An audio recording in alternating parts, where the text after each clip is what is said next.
금융사와 보험사 등이 내야 하는 교육세 세율도 지금보다 2배 높아집니다. 이에 따라 대출금리에 영향을 미칠 수 있다는 우려도 나옵니다. 이번 세법 개정으로 중산층의 직접적인 세부담뿐 아니라 간접적인 비용도 증가할 수 있다는 지적이 제기되고 있습니다. 유주한 기자가 보도합니다.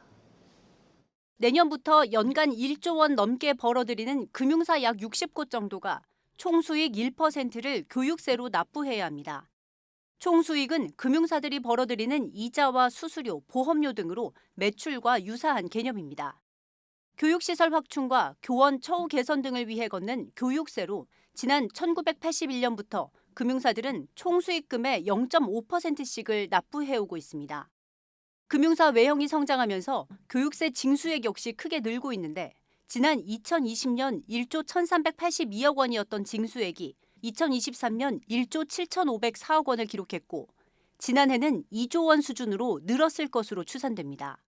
기획재정부는 교육세율 인상과 관련해 금융사, 보험사들의 부가가치 규모가 폭발적으로 성장해온 만큼 세부담을 적정화하기로 했다며 1조 3천억 원 규모의 세수가 추가 확보될 것으로 기대하고 있습니다.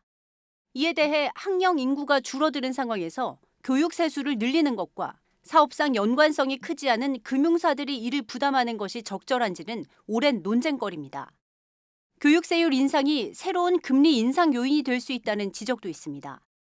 은행권은 지난 2012년 11월 대출 모범 규준 제정을 통해 교육세를 대출금리 가상금리 구성 항목으로 포함시켰고 이 결과 대출금리가 5% 수준일 때 금리를 2에서 4bp 정도 추가로 올리는 효과로 이어졌습니다. 여신 업무에 정통한 금융권 관계자는 금리 산정 등의 방식에 대한 수정 없이 현행대로 금리를 산정한다면 교육세율이 1%로 올라갈 경우 가상금리가 4에서 6bp 수준까지 오를 수 있을 것이라고 전했습니다. 이 같은 지적에 정부는 기획재정부와 금융위원회 주도로 대출금리 인상 등으로 이어지지 않도록 후속 조치를 검토 중이라고 밝혔습니다.